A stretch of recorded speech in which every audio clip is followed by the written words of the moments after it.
नमस्कार. तर पहा, आज आपल्याला हिमॅटॉलॉजी आणि ब्लड बँक सेकंडवर MCQ बघायचे आहेत.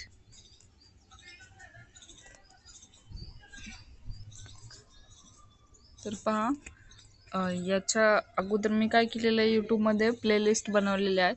तुम्हाला फक्त बायोकेमिस्ट्रीचे MCQ बघायचे असतील तर तुम्ही बायोकेमिस्ट्रीची प्लेलिस्ट ओपन करा. त्याच्यामध्ये तुम्हाला फक्त बायोकेमिस्ट्रीचे MCQ दिसतील. अशा पद्धतीने मी प्लेलिस्ट बनवलेली आहे. जसे की हिमॅटॉलॉजी अँड ब्लड बँकची एक प्लेलिस्ट बनवलेली आहे. त्याच्यामध्ये तुम्हाला फक्त हिमॅटॉलॉजी आणि ब्लड बँक यांचे आता मी मिक्स क्वेश्चन घेणार आहे दोघांचे, तर ते त्याच्यामध्ये तुम्हाला दिसतील. हिस्टोपॅथॉलॉजी आणि सायटोलॉजीचे दिसतील असे, आणि बायोकेमिस्ट्रीचे असे वेगवेगळे तुम्हाला त्याच्यामध्ये प्लेलिस्टमध्ये दिसतील. तर तुम्हाला ते सोपं होईल बघण्यासाठी म्हणून मी ते तसं बनवलेलं आहे. चला वेळ न वाया घालता सुरू करू लगेच. The first question is, what is the long form of ESR? ESRचा फुल फॉर्म काय आहे म्हणते. Option A erythrocyte settling ratio, option B erythrocyte sedimentation rate, option C erythropoietin screening ratio, option D erythropoietin sedimentation rate. आता हे question सगळ्यांना माहिती आहे की इरिथ्रोसाइट सेडिमेंटेशन रेट ESR. ठीक आहे, त्यामुळे याच्यावर वेळ वाया न घालता दुसरा क्वेश्चन बघू लगेच.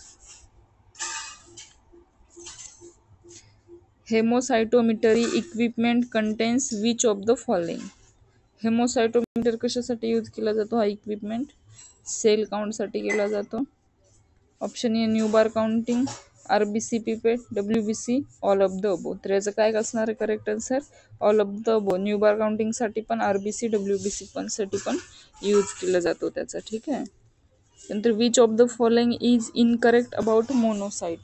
मोनोसाइट्स बद्दल काय चुकीचं आहे याच्यामध्ये असं विचारलेलं आहे. ज्यामध्ये ऑप्शन ए आहे become macrophage, option B involved in phagocytosis, option C long lived, आणि option D same size of basophil. तर पण आपल्याला मोनोसाइट्स, मोनो म्हणजे काय, एक तर दिसत आहे इथं, पण हा कसा आहे, एक नाही आहे, हा सगळ्यात लार्ज WBC आहे. ठीक आहे, सगळ्यात लार्ज WBC आहे मोनोसाइट्स. आणि त्याचं आधी काय होते, या मोनोसाइट्सचं रूपांतर नंतर मायक्रोफेजेसमध्ये होते. कसं होतं ते मी पुढे क्वेश्चन येणार आहे त्याच्यामध्ये सांगून देईल तुम्हाला. त्यानंतर फॅजोसायटोसिस, आणि ते लॉंग लिव्ह पण राहते, दीर्घकाळ राहते. सेम साईजच बेसोफिल, हा कसा आहे मोनोसाइट लार्ज आहे साईजने. ठीक आहे, मग त्यामुळे हे सेम साईज ऑफ बेसोफिल, बेसोफिलियाची सारखी साईज याच्याकडे नसते. हा कसा आहे लार्ज मोनोसाइट आहे, बेसोफिलची साईज कशी आहे, कमी आहे. त्यामुळे याचा इनकरेक्ट ऑप्शन असणार आहे option D, same size as a basophils. Option D is the correct answer. Which is the most abundant component of plasma? Option A water, option B ions, option C protein, आणि option D all of the above. आता most abundant component of plasma, प्लाझ्मामध्ये सगळ्यात जास्त काय राहते? Water. त्याच्यामुळे correct answer काय असणार आहे? Water. Option A is the correct answer. किती असते? 90 to 92% असते. ठीक आहे. The pattern of inheritance of gene for sickle cell disease is. आता कसं सिकल सेलमध्ये कसं असतं माहिती आहे का, हे पहा, हे एस हे काय असते? ट्रेट असते. ठीक आहे, हे मदर, हे फादर, असं पण तुम्ही लक्षात ठेवू शकता.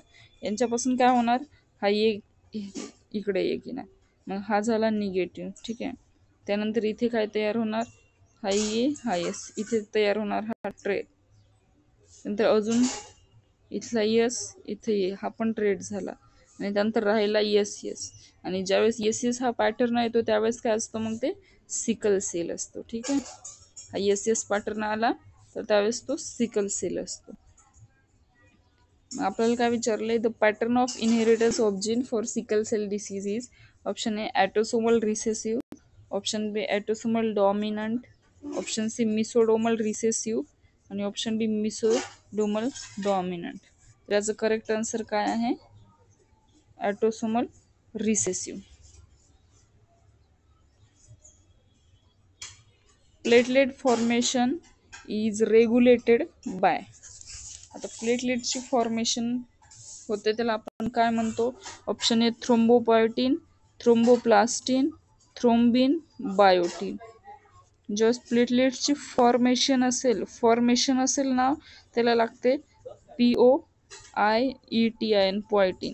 मग इथे तुम्हाला कशाची RBCची विचारेल, इरिथ्रोसाइटची विचारेल, ल्युकोसाइटची विचारेल, फक्त हा शब्द लक्षात ठेवायचा तुम्हाला, पोएटिन. ओके.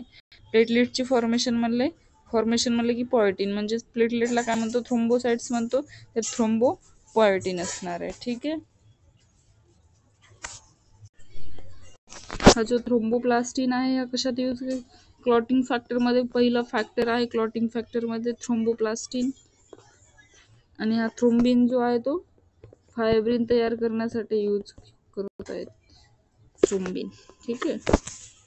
त्यानंतर त्यामुळे करेक्ट आन्सर ऑप्शन आहे थ्रोम्बोपोएटिन.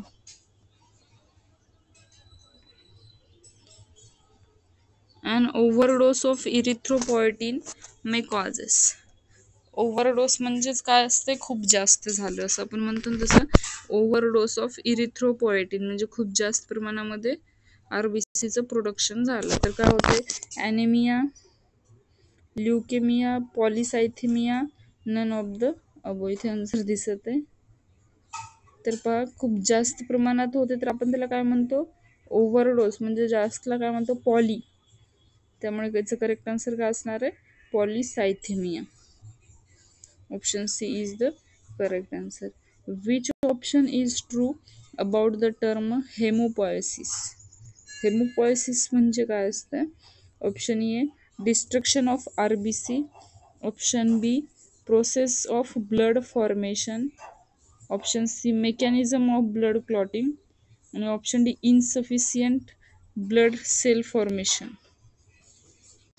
मी आताच तुम्हाला सांगितलं, ज्या ठिकाणी पोएसिस शब्द येईल त्या ठिकाणी काय लक्षात ठेवायचं? फॉर्मेशन. पोएसिस शब्दाला आताच वर बघितलं. आता इथे कशाचं विचारलंय? हेमोपोएसिस. हेमो म्हणजेच कशाचं? ब्लडचं. ठीक आहे. म्हणजेच काय असणार आहे? Process of blood cell formation. Option B is the correct. त्यानंतर increase in which cell indicate the presence of parasite. Parasites increases in which cell, कोणती सेल इन्क्रीज होते, इंडिकेट्स करते presence of parasites. Option A neutrophil, eosinophil, basophil आणि all of the above. कोणती cell increase होते असं विचारलेलं आहे.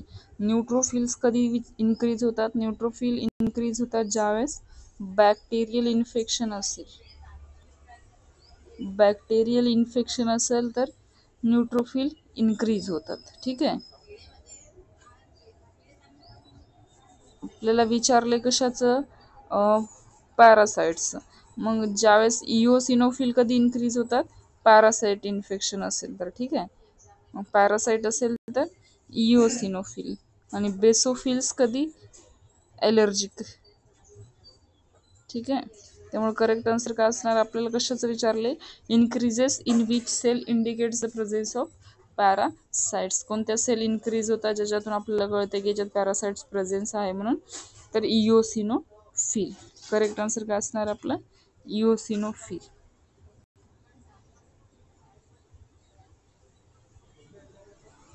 हे पहा, इओसिनोफिल पॅरासाइट हेल्मेट इन्फेक्शन झाल्यास इओसिनोफिल काय होते? इन्क्रीज होते. ठीक आहे. न्यूट्रोफिल हा बॅक्टेरियल इन्फेक्शन मध्ये इन्क्रीज होतो. बेसोफिल हा ॲलर्जिक रिॲक्शन मध्ये इन्क्रीज होतो. त्यानंतर which condition is directly related to bone marrow depression. कोणते कंडिशन्स कशा संबंधी आहेत?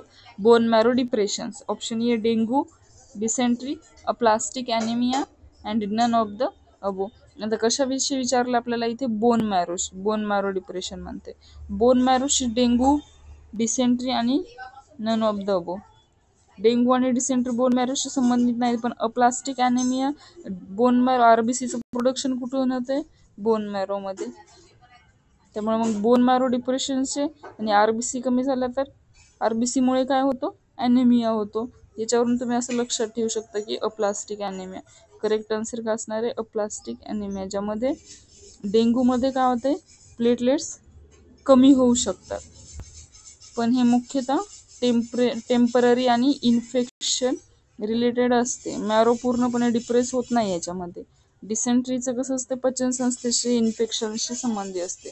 त्यामुळे करेक्ट आन्सर आपलं काय आहे, प्लास्टिक ॲनिमिया. जो की बोन मॅरोमध्ये काय असतात, सर्व प्रकारच्या सेल्स कमी होणे, RBC WBC प्लेटलेट्स तयार होणे, कमी होणे, हे सगळं कमी होतात ज्यावेळेस बोन मॅरो डिप्रेशनमध्ये असेल तर. ठीक आहे, त्यामुळं RBC WBC प्लेटलेट्स तयार होणे कमी होते किंवा ज्यावेळेस बोन मॅरो डिप्रेशनमध्ये असेल तर. म्हणून करेक्ट आन्सर काय सांगितलं, aplastic anaemia. Which clotting factor is released from damaged tissue and initiate the clotting process? कोणता क्लॉटिंग फॅक्टर हा कशाशी संबंधी आहे, रिलीज करतो का डॅमेज टिश्यू पासून and initiates the clotting process. आणि क्लॉटिंग प्रोसेस होते option A thrombin, option B thromboplastin, tissue thromboplastin आणि फायब्रिनोजन. आता याच्यामध्ये आपल्याला कशाचं विचारलंय, डॅमेज टिश्यू आणि त्यानंतर initiates the clotting process. Okay, तर याच्यावरूनच आपल्याला लक्षात येईल इथे डॅमेज टिश्यू म्हटल्यानंतर हा टिश्यू थ्रोम्बोप्लास्टिन असेल म्हणून क्लॉटिंग फॅक्टर. ठीक आहे, इथे एक्सप्लेन केलेलं आहे मी. All are the functions of blood exception. सगळे ब्लडचे फंक्शन्स आहेत, कोणाला सोडलं तर हॉर्मोन्सचं प्रोडक्शन करणं. आता रेग्युलेशन म्हणजेच काय, टेम्परेचर वगैरे रेग्युलेट करणं, हे कोण ब्लड करतं, प्रोटेक्शन करतं. जसं की फॉर्जन सबस्टन्स बॉडीमध्ये आपल्या येत आहेत, तर मग त्याच्यापासून आपल्याला WBC आपलं प्रोटेक्ट करते बॉडीला, म्हणून हे प्रोटेक्शनचं पण काम करते ब्लड. ठीक आहे, त्यानंतर आहे डिस्ट्रीब्युशन, जसं की O2 CO2 डिस्ट्रीब्युट करते, त्यामुळे हे पण कोणाचं काम आहे, ब्लडचं काम आहे. मग काय राहिलं काय, हॉर्मोन प्रोडक्शन. मग करेक्ट आन्सर काय असणार आहे, ऑप्शन ए हॉर्मोन्स प्रोडक्शन. पण हॉर्मोन्सचं प्रोडक्शन कोण करते, हे तर ब्लड करतात, ते रेग्युलेशन, प्रोटेक्शन आणि डिस्ट्रीब्युशन. पण हॉर्मोन्सचं प्रोडक्शन कोण करते, तर हे जे आहे ते ग्लँड्स करतात. ठीक आहे, हॉर्मोन्सचं प्रोडक्शन, जसं की पिट्युटरी ग्लँड असेल. ऑप्शन ए काय दिलाय, deficiency of RBC. Haemophilia is caused bye, तर डेफिशियन्सी ऑफ RBC ची डेफिशियन्सी जर झाली असेल तर ॲनिमिया होतो. ठीक आहे, ॲनिमिया होतो. ओव्हर प्रोडक्शन ऑफ RBC, आणि आताच पाहिलं ओव्हर प्रोडक्शन म्हणजे RBC खूप जास्त होत असेल तर आपण त्याला काय म्हणतो, पॉलिसायथेमिया म्हणतो. आताच बघितलं मी. नन ऑफ द अबो हे एक ऑप्शन आहे. त्यानंतर deficiency of clotting factor. Clotting factor हा जो आहे हेमोफिलिया, हा 8 नंबरचा क्लॉटिंग फॅक्टर आहे. ठीक आहे, हे कसं लक्षात ठेवायचं, कोणता क्लॉटिंग फॅक्टर आहे ते मी ट्रिक्सने सांगितलेला एक व्हिडिओ बनवलेला आहे, ते तुम्ही पहा, त्याच्यावर तुम्हाला सगळे क्लॉटिंग फॅक्टर्स लक्षात येतील. ठीक आहे, हेमोफिलिया जो आहे तो 8 नंबरचा आणि 9 नंबरचा पण क्लॉटिंग फॅक्टर आहे, जो की हा हेमोफिलिया बी, हा हेमोफिलिया ई असणार आहे. ठीक आहे, तर आपल्याला विचारलं haemophilia is caused by due to the deficiency of clotting factor. हा क्लॉटिंग फॅक्टर आहे, त्याच्या डेफिशियन्सीमुळे काय होतं, हेमोफिलिया कॉज होतो. नाहीतर RBCच्या डेफिशियन्सीमुळे काय होतो, ॲनिमिया होतो. ओव्हर प्रोडक्शन ऑफ RBC असेल तर पॉलिसायथेमिया होतो. त्यामुळे करेक्ट आन्सर काय असणार आहे, deficiency of clotting factor. Option C is the correct answer.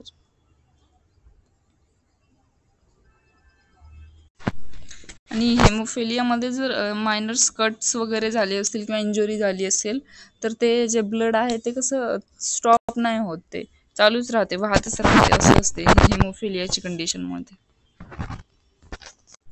Which hormone stimulate RBC formation.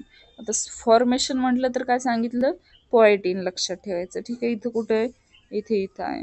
आणि कशाचं विचारलंय, RBCला काय म्हणतो, इरिथ्रोसाइट म्हणतो. मग आपल्याला विचारलं RBCचं फॉर्मेशन म्हणजेच काय, इरिथ्रोपॉयटिन. करेक्ट आन्सर काय असणार आहे, ऑप्शन सी. ऑप्शन ए होता केमोबायोटिन, ऑप्शन बी रेनोपार्शियन, ऑप्शन सी इरिथ्रोपॉयटिन आणि ऑप्शन डी ट्रान्सफेरिन. आपलं करेक्ट आन्सर काय होतं, इरिथ्रोपॉयटिन.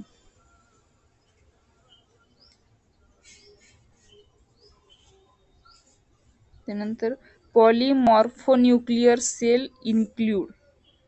Polymorphonuclear cells include option A neutrophil, option B eosinophil, option B C basophil, option D all of the. तर सगळ्यांनाच माहिती आहे पॉलिमॉर्फोन्यूक्लियर्स कुठे आहेत, WBC मध्ये, न्यूट्रोफिल, इओसिनोफिल आणि बेसोफिल मध्ये. ठीक आहे. Polymorpho nuclear cell include neutrophil, eosinophil आणि basophils, all of the above. हे कसे आहेत माहिती आहे का, हे ग्रॅन्युलोसाइट्स आहेत.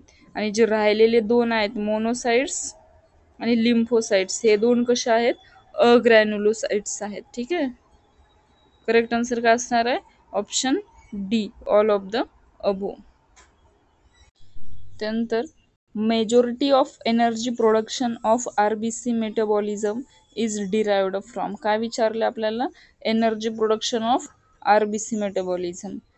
RBC energy production of RBC म्हणल्यावर ऑप्शन ए आहे glycogen, option B glucose, option C 2,3-DPG 2,3 diphosphoglycerate असते. याचं लॉंग फॉर्म आहे, लिहिलं इथे तुमच्या लक्षात येण्यासाठी. आणि नन ऑफ द बो. तर energy production of RBC metabolism म्हणजेच काय असणार आहे, कुठे ग्लुकोज मध्ये होते. ठीक आहे. त्यामुळे B is the correct answer.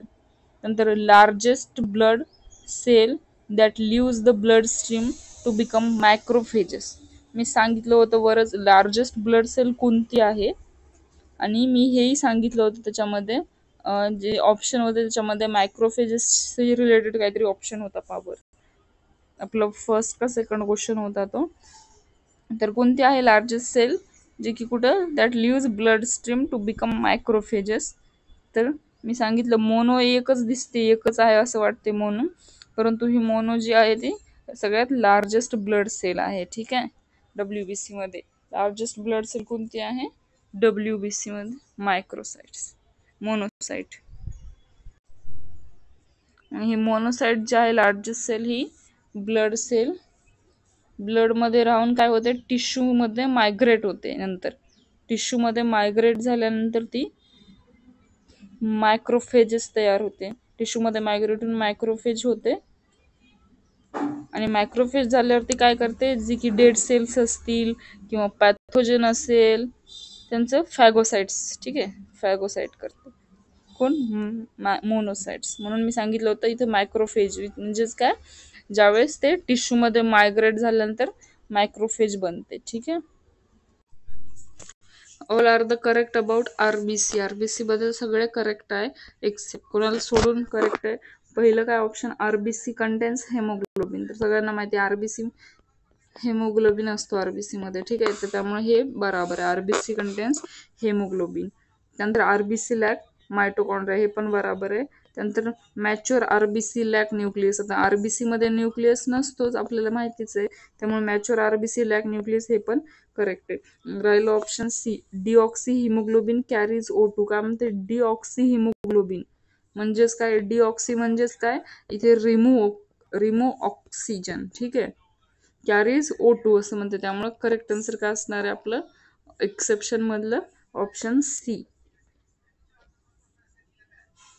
ज्यामध्ये काय केलेलं आहे आपण, इथे डिऑक्सी हेमोग्लोबिन विचारलेलं आहे. म्हणजे डी म्हणजेच काय सगळ्यांना माहिती आहे, remove O2. Oxygen remove RBC करते का, मग त्याचं काम आहे का, ते नाहीये. त्यामुळे करेक्ट आन्सर काय असणार आहे, ऑप्शन सी. कारण कसं RBC मध्ये काय असते, हिमोग्लोबिन असते. RBC मध्ये हेमोग्लोबिन असते. हेमोग्लोबिन काय करते, ऑक्सिजन कॅरी करते. ठीक आहे. ऑक्सिजन हेमोग्लोबिन मध्ये काय करते, ऑक्सिजन कॅरी करते पूर्ण बॉडीला. त्यानंतर मग इथे काय सांगितलं, डिऑक्सी हिमोग्लोबिनच्या ऑक्सिजनला रिमूव्ह करायचं म्हणते. त्यामुळे हे करेक्ट आन्सर ऑप्शन असणार. आणि डिऑक्सी हिमोग्लोबिन म्हणजेच काय, ऑक्सिजन नसणारा हिमोग्लोबिन. ओके. डिऑक्सी म्हणजे O2 नसणारा, म्हणजेच काय, ऑक्सिजन नसणारा हिमोग्लोबिन. ठीक आहे. मग ऑक्सिजन नसणारा हिमोग्लोबिन RBC बद्दल करेक्ट आहे का हे, तर नाही, कारण ऑक्सिजन पूर्ण वाहतो ना याच्यामध्ये हिमोग्लोबिनवर, त्यामुळे हे इनकरेक्ट आन्सर.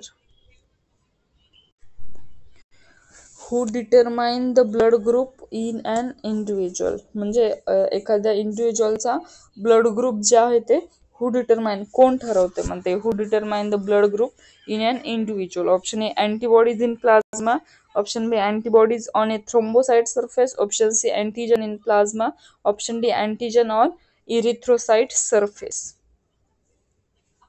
तर जो अँटीजन असतो तो कुठे असतो, आरबीसीच्या सरफेसवरच असतो ना अँटीजन. हे असं लक्षात ठेवा, अशा डायग्रामनं पटकन आठवते, जसं की एक्झाममध्ये तुम्हाला पटकन आठवून जाईल. आरबीसीच्या सरफेसवर काय असतं, अँटीजन असतं, असं लक्षात ठेवा. Antigen on erythrocyte surface. Okay. एखाद्या इंडिव्हिज्युअल्समध्ये जो ब्लड ग्रुप आहे तो कोण ठरवतो, तर अँटीजन ऑन इरिथ्रोसाइट सरफेस. ठीक आहे. नंतर pathogenic micro organism that invade human body are ingested by. तर आपण आताच पाहिलं WBCचं काय, फॅगोसाइट्स कोण करते, मी सांगितलं ना बरंच. मोनोसाइट्स काय करतात, मॅक्रोफेज मध्ये तयार होते. ठीक आहे, असं सांगितलं काय काय. मग मोनोसाइट्स व तसंच WBC मध्ये जे असतात ते सगळे काय करतात, पॅथोजेनला एनगल्फ करतात, जसे की न्यूट्रोफिल्स आहे. ठीक आहे. मग आपल्याला इथे विचारलं की pathogenic micro organisms that invade human body are ingested by, त्यांना इंजेस्ट कोण करते. ऑप्शन ए काय आहे त्याच्यामध्ये, इरिथ्रोसाइट. आरबीसी इंजेस्ट करते का, पॅथोजन नाही. थ्रोम्बोसाइट नाही, स्टेम सेल पण नाही. फॅजोसाइटिक सेल्स कोणत्या आहेत त्या, जसे की न्यूट्रोफिल, हे मॅक्रोफेजेस. मॅक्रोफेजेस म्हणजेच काय सांगितलं, मोनोसाइट्स. ओके. मोनोसाइट्स ज्यावेळेस टिश्यू मध्ये मायग्रेट होतात त्यावेळेस मॅक्रोफेज तयार होते. ठीक आहे. त्यामुळे न्यूट्रोफिल आणि मॅक्रोफेजेस काय करतात, ते pathogenic micro organisms invade human body ingest करतात. ठीक आहे. त्यामुळे करेक्ट आन्सर काय असणार आहे, ऑप्शन सी. इरिथ्रोसाइट काय करतो, फक्त ऑक्सिजन वाहतात, पॅथोजन इंजेस्ट करत नाही, त्यामुळे हे चुकीचं ऑप्शन आहे. थ्रोम्बोसाइट्स काय करते, प्लेटलेट क्लॉटिंग मध्ये मदत करते, पॅथोजन त्यामुळे ते इंजेस्ट करत नाही. आणि फॅजोसाइटोसिस मध्ये जसं की न्यूट्रोफिल आहे, मोनोसाइट आहे, त्यालाच आपण मॅक्रोफेजेस म्हणतो. हे काय करतात, शरीरातील मुख्य फॅजोसाइट्स आहेत, ते बॅक्टेरिया व्हायरस जे आहेत ते इंजेस्ट करतात. ठीक आहे. मोनोसाइट ज्याला मॅक्रोफेज म्हणतो आपण, न्यूट्रोफिल. त्यानंतर which is the most abundant chemical in erythrocytes. इरिथ्रोसाइट्सचा मोस्ट अबुंडंट केमिकल कोणता आहे, option A haemoglobin, immunoglobin, myoglobin आणि कार्डिओलिपिन. याचं करेक्ट आन्सर काय असणार आहे, ऑप्शन ए हेमोग्लोबिन. कारण हेमोग्लोबिन हा सगळ्यात जास्त प्रमाणामध्ये काय, आरबीसी मध्ये असतो. त्यामुळे करेक्ट आन्सर असणार आहे ऑप्शन ए हिमोग्लोबिन, जो की 95% ऑफ ड्राय वेट, सर्वाधिक प्रमाणात तो असतो. त्यानंतर which type of donor should avoid blood donation. आता इथे प्रश्न व्यवस्थित समजून घ्यायचा आपल्याला, की कोणत्या टाईपचा donor, which type of donor should avoid blood donation. कोणत्या टाईपचा जो डोनर आहे आपण तो अवॉइड करतो, काऊन अवॉइड करतो त्यात आपल्याला ऑप्शन मधून कळेल. ठीक आहे. तर option A dental extraction patient, option B alcohol drinking person, option C womens on menses आणि option D all of the above. तर याचं करेक्ट आन्सर काय असणार आहे, त्याचं करेक्ट आन्सर असणार आहे ऑल ऑफ द अबो. तर समजा डेंटल एक्सट्रॅक्शन झालेलं आहे तर आपण ब्लड डोनेशन नाही करू शकत, कारण इन्फेक्शन व्हायचे चान्सेस असतात, त्यामुळे आपण ब्लड डोनेट नाही करू. आणि अल्कोहोल ड्रिंकिंग पर्सन असेल तर त्याला 24 आवर्स ब्लड क्वालिटी जी आहे ती कॉम्प्रोमाइज्ड असते. Okay. Alcohol drinking person drink केल्यानंतर ब्लड कॉम्प्रोमाइज असते, त्यामुळं कसं की 24 आवर्सच्या नंतर आपण यांचं ब्लड घेऊ शकतो. आणि थर्ड ऑप्शन काय दिलं आपल्याला, वुमेन्स ऑन मेन्सेस, म्हणजे ज्यावेळेस मेन्स्ट्रुअल सायकल असते वुमेन्सची त्यावेळेस HB कसा असतो, थोडासा कमी असतो. ठीक आहे, HB लो असतो, त्यामुळे या कंडिशन मध्ये पण ब्लड डोनेशन करत नाही. अल्कोहोल ड्रिंकिंग पर्सन असेल तर त्या कंडिशन मध्ये पण ब्लड डोनेट केला जात नाही. आणि डेंटल एक्सट्रॅक्शन पेशंट असेल त्याच्यामुळे इन्फेक्शन व्हायचे चान्सेस असतात किंवा ब्लिडिंग सुद्धा होऊ शकते, त्यामुळे डेंटल एक्सट्रॅक्शन पेशंट असेल तर आपण ब्लड डोनेट करत त्याचं ब्लड डोनेशन केलं जात नाही. तर करेक्ट आन्सर काय असणार आहे, option D all of the above.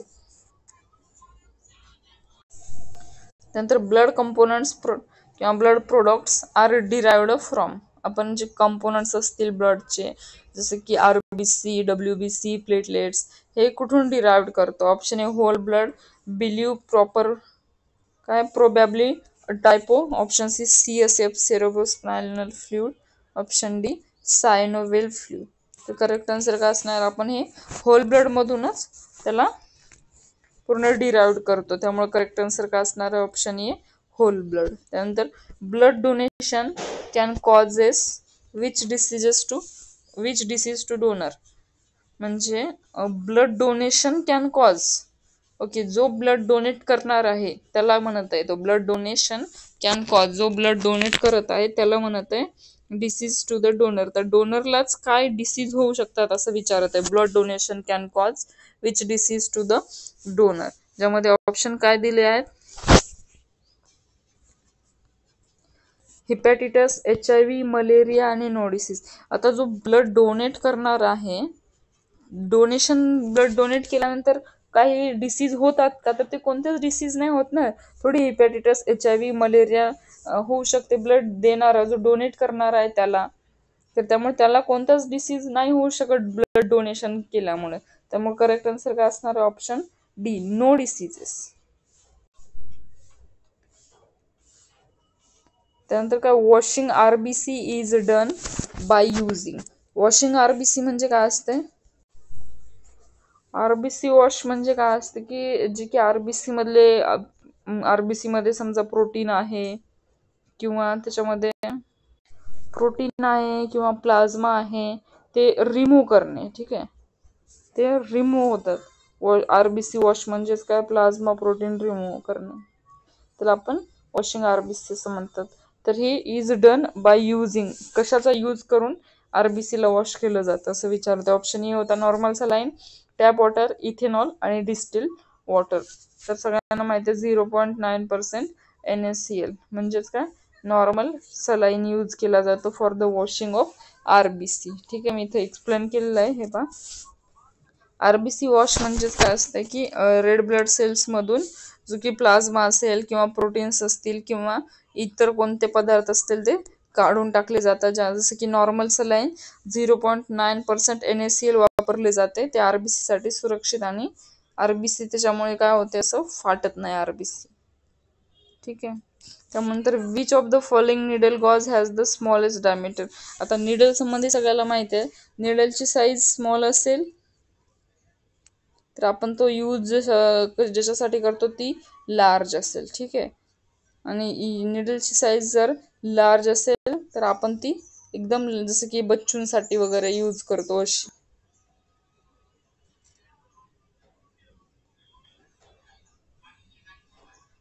निडलची size म्हणजे जे की आपण जी निडल गॉग यूज करत आहे ते गॉगची साईज आपण स्मॉलेस्ट डायमीटर. आता इथे काय विचारलं आपल्याला, जे की needle gauges has the smallest diameter. तर आता काय ऑप्शन ए काय आहे, 18, 20, 22, 23. आता स्मॉलेस्ट म्हणलं, स्मॉल गॉग जर म्हणलं तर मी काय सांगितलं, लार्ज असणार आहे. स्मॉल गॉग्स विचारलं तर ते कसं लार्ज असणार आहे. तर ऑप्शन काय असणार आहे, 23. Option D is the correct answer.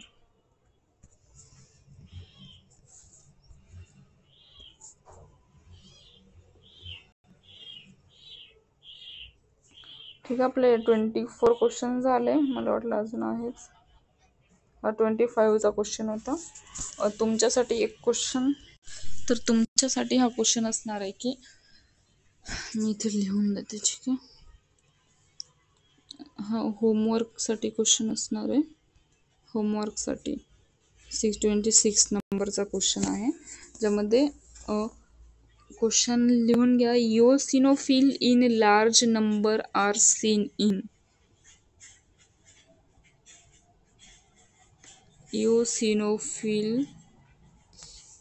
Eosinophils in large number are seen in.